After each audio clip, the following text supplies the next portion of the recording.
Morning. It's Sunday morning. It's only 6:30, so I thought I'd pop on and do a little walk and talk with you lovely people this morning. And when I was getting the boys ready to come out, I was thinking, what can I talk about on the walk? What can I bore them with today? And I thought I'd talk about the obstacles that I put in my way that stopped me starting YouTube for almost 3 years. And I wondered if any of you could relate to this. You know, if you're sitting at home and wanting to start a YouTube channel and I'm not doing it, if it's because of any of these obstacles. Okay, should we just jump straight in? So the first one was how I look, my accent, my age, all of those really shallow things.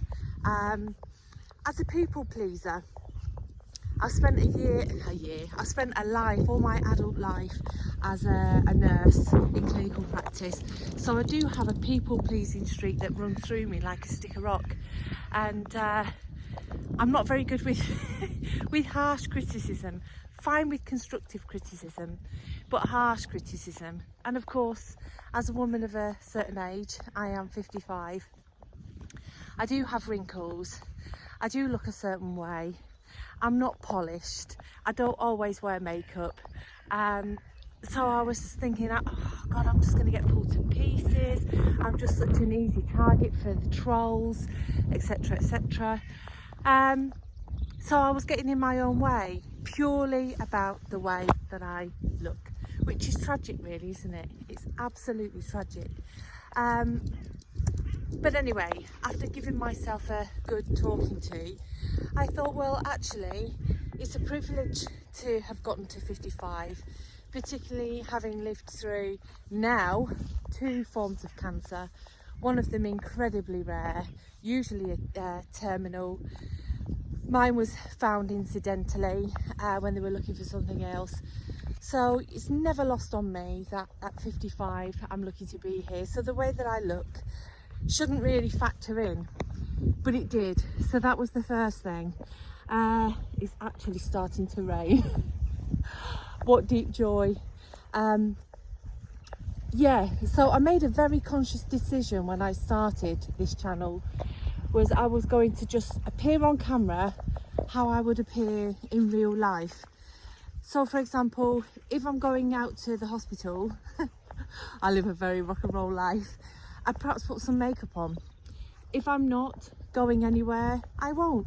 So if I'm going to jump on camera, I don't want to have to straighten my hair, put a load of slap on, you know, and then create this expectation that this is how I'm going to look every time that I'm on camera. I just want to try and keep it real, and so that's what I did. There's one video on my feed, if you want a real giggle, was when it was one of my first ones actually, when I forgot to take Carla's Christmas presents with us when I went up north for Christmas.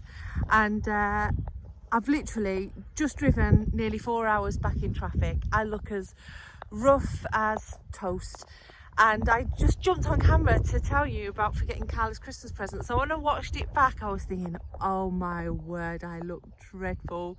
But you know what, I'm gonna stick it on anyway because it's real life.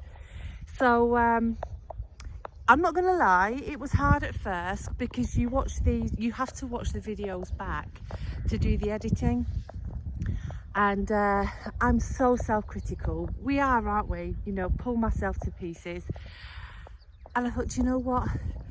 You either do it or you don't. They're your options. And I thought, you know what? I'm just gonna put it on. I'm just gonna put the video on. So actually, how I look plays little to no role, as you can possibly tell. Plays little to no role in my YouTube videos now. Have I had comments on my looks? Yes, I have. Do they bother me? I'd be lying if I said absolutely not. But one of the comments that I found was a wee bit harsh. I just hit that person. So if they want to comment again, they're just literally shouting into the ether. And yeah, so further down my little list, if I can remember what's on my list because of menopause brain, I'll fill you in a little bit more on how I deal with unpleasantness, shall we say.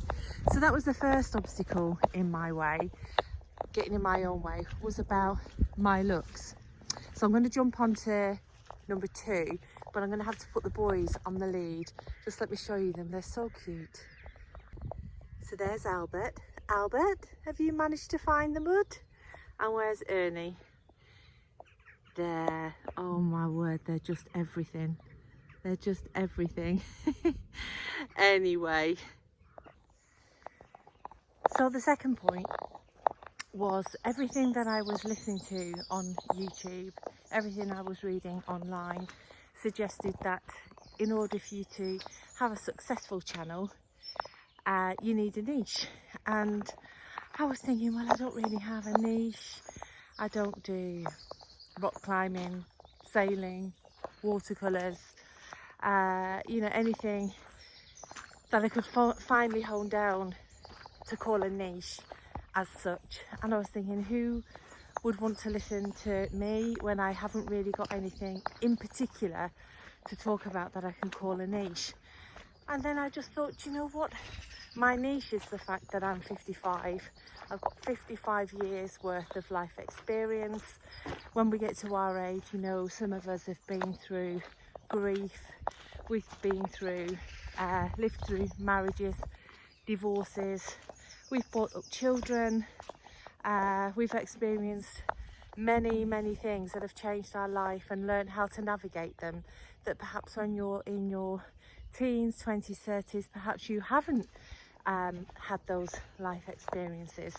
So I kind of figured that actually that's my niche, the fact that I'm 55, I work full time, I look after my other half following still have brain tumours, but following diagnosis of a brain injury.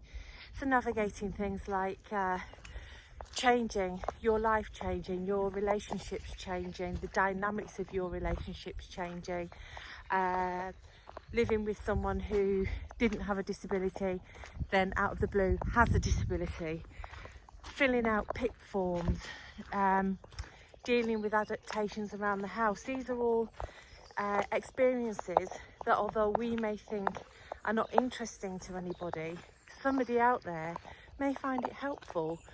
So don't let not having a finely honed niche put you off, because yeah, I think the life experiences that we've been through, because we have the privilege to have lived 55 years, is really worthwhile. So yeah, that was another obstacle that I was putting in my own way. And I think I'm finding, as the more I upload and the more I navigate this funky world of YouTube, is that actually, excuse me, your niche evolves quite naturally. So don't let not having a niche stand in your way. So what's another one? Trolls. I know I touched on it earlier. Trolls, dealing with criticism. There is an element of, well, if you put yourself out there, then you have to be tough as old boots, you have to wear your shield of armour, and you have to be prepared to be criticised, etc, etc.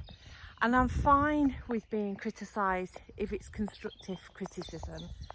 What I struggle with is the nasty, senseless criticism, really, based on how I look or based on my content. Just not necessary, in my opinion. So, excuse me, how I've decided to deal with that is to just not deal with it. If people are going to be hateful, abusive, offensive, then I am not going to engage at all. I'm just going to block them. It's as simple as that, because sometimes I can't help but feel that if you are going into somebody's world, as in visiting my channel, and you're going to pull it to pieces for no good reason other than your own entertainment, then I'm not going to allow you the privilege of coming back. So yeah, and I don't take it personally now. I've learned really quickly that trolls are trolls and they do it just for entertainment. So just block them, and please do not let them stop you from starting your YouTube channel if that's what you want to do. Yeah, because then they've won, and we're not going to let the trolls win. Okay, I'm just going to turn you around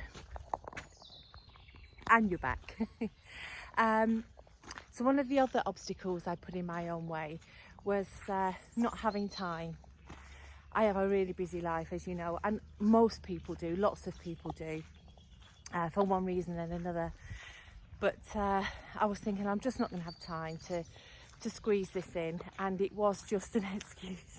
Because actually I think one of the beauties again of getting to our age is that you learn, or have learnt, to prioritise your time. You could probably squeeze more into an hour now than you could when you were in your 20s. So how have I dealt with the time? Well, I decided early on that I was going to give myself a schedule. So for example, Sunday is my long form upload, and I try and do a couple of shorts in the week. If I don't manage to do the couple of shorts in the week, no one's died. It just means I've just not had the time. So I don't put pressure on myself, basically. Regarding the long form on a Sunday, sometimes I will film bits and pieces throughout the week and hope that the bits and pieces will all stick together in the end and make a nice video that someone would like to watch. And then other days I'll sit in front of the camera and I'll craft and I'll talk. And again, I'm rubbish at editing. I am still learning. So I don't put pressure on myself. I film, and I tend to film pretty much in one go.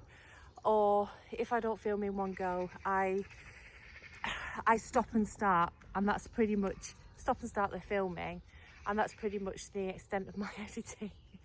I'm not going to overcomplicate it and confuse myself. I guess one of the advantages that the younger generations have over me, I'm not saying us, I'm saying me, is that they're very savvy with IT.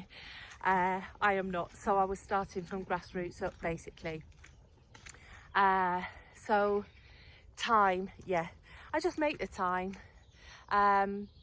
Yeah, there's no pressure. I try and keep my videos to 35 minutes max. Sometimes I go over, sometimes I go under. The editing, that was the biggest challenge for me time wise. It takes me forever. I am speeding up, and like I said, I'm not putting pressure on myself. So time management, I'm much better at time management now than I was in my 20s. So that was another excuse that I had to move out of the way. Yeah, I'm trying to think of another obstacle. Oh, setup. I was thinking, well, I haven't got a setup, and our house is really tiny. So not only do I not have a setup, I don't have an area, I don't have the equipment, blah, blah, blah. And then one weekday, I was just sitting in the lounge and I thought, you know what, we have this little table in the corner of the lounge. I'll pop a picture in. I thought I'm just going to stick that tripod there. Now, Carla bought me a tripod years ago that sat collecting dust in a drawer that hadn't seen the light of day. I thought, I've got a smartphone. It's an old smartphone. I am going to update it soon. But you know how it is, money, priorities. And that's all you need. You just need somewhere where you can sit down and turn your smartphone on. Do I have any fancy schmancy lighting? Yes, I have the sunlight. When I'm out and about, I have the sunlight, daylight. Some days I have filmed where I don't even have that. I have a really, really small tripod, the one that Carla bought me, that has a small ring light on. But I also put lights on around the lounge if it's a duller day, or if it's a nice bright sunny day. Just fling open the curtains as wide as they can go and use God's lovely light. so yes, so that's the extent of my equipment. I think further down the line I would like to get some lighting, purely because of the way our house is situated. The lounge can be quite dark. That's pretty much it. I have no ambitions, excuse me once again, to get fancy cameras, anything like that, because one, they're expensive, and two, I'd have to learn how to use it, and with my ADHD brain, that's just, it's a pain in the bum. And all the while I'm getting on okay with my smartphone, I'm just going to continue to do that. My shoulder is aching from holding you guys up. Or the price we pay. So these are some of the challenges really that I put in my own way, and I needn't have bothered, because actually it's been a really joyous experience. I'm just going to turn you around. There you are. We'll walk back this way. Ernie, we'll walk back this way. Yeah, these are just some of the challenges I put in my own way, and do I regret it not starting sooner? No, everything happens for a reason. Yes, just do it. If you're thinking of starting a YouTube channel, just do it. So you perhaps watch some videos, I watch many, where they'll say you must have a niche, and you must have this, and your lighting quality must be good, and your sound quality must be good. And I'm sure that all helps if you want to be, you know, a YouTube sensation, hit the ground running and have these viral videos and, you know, earn yourself a fortune, etc, etc. But if you're just doing it as a hobby, like I do, what are you doing, Annie? As a hobby, just to tap into your creativity, meet new friends, learn a new skill, etc, etc, then just do it. Don't stand in your own way. Where am I from a numbers perspective? I think when I looked this morning, we're over 400, which to me blows my mind. And again, it's all about expectations, isn't it? When I started this, I didn't expect anyone to watch. Truly, I didn't expect anyone to watch, and I figured, for me, I'm just going to do it because if nothing else, it's going to be a nice legacy to look back on. You know, instead of keeping a journal, again, I'm not one for sitting down and keeping a journal, but just turning on the camera and talking into it, getting out in nature, meeting new friends, tapping back into my crafting, which I hadn't done for a long time, tackling DIY jobs around the house, which I've needed doing for a while. That's all happened because of YouTube, because of the need to have content, for want of a better word. So it's been nothing but a positive experience for me. And all of those obstacles, like my age, how I look, my dodgy accent. Actually, a fun fact, I've had a couple of people, Carol Sue, you're one of them, who said that I sound posh. I've never had anyone in my entire life say that I sound posh. I'm just going to switch hands again. Yeah, I've had someone else say everything sounds funny with a northern accent. So there you are, you see. I just think, oh my God, I sound like a cast member from Coronation Street. My accent's awful. But then other people find it endearing, so go figure. What other obstacles? So there was the age, the accent, the trolls, the lack of a niche, the lack of equipment. And you can see as I rattle them back, they're just lame excuses. Just get your film out. Get your film out. Get your smartphone out. Film yourself. Enjoy it. Upload it. And what happens, happens. So anyway, I hope this has been of some use to you. Let me just turn you around and show you this beautiful part. You know, I've said before, there's a path that goes around the village, so you can see it behind me. It just goes around the perimeter of the village. And bizarrely, I just feel so safe, and I'm out super early. I think, like I said, it's 6:30-ish. I haven't seen another soul. Don't feel threatened at all being female out on my own. And Albert and Ernie, they're not the best guard dogs. They'd just lick someone to death. So just let me show you the view in front of me. there. It's just absolutely stunning. We're just so lucky to live here. It's beautiful. We've lived here for coming up for 11 years and I can't see us ever wanting to move. It's beautiful. And now we have baby firstborn back in the village. I'm trying to coax baby secondborn to move back. Hopefully that's on the cards. So you can see it's just wonderful. The boys love it. Ernie is on the lead because Ernie has 0 recall. Albert, who's in the woods there, I don't know if you can see him, just has the time of his life. So anyway, I'll turn you back round. So anyway, like I said, I hope this has been of some use to you. Don't stand in your own way. Listen, if I can do it, 0 IT skills, 0 niche, 0 equipment, terrified of trolls, and everything that we've just spoken about, then anyone can do it. So anyway, that's me done.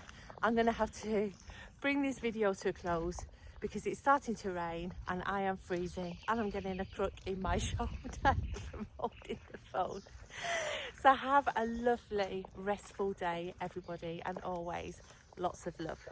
Goodbye. Till the next time. Goodbye.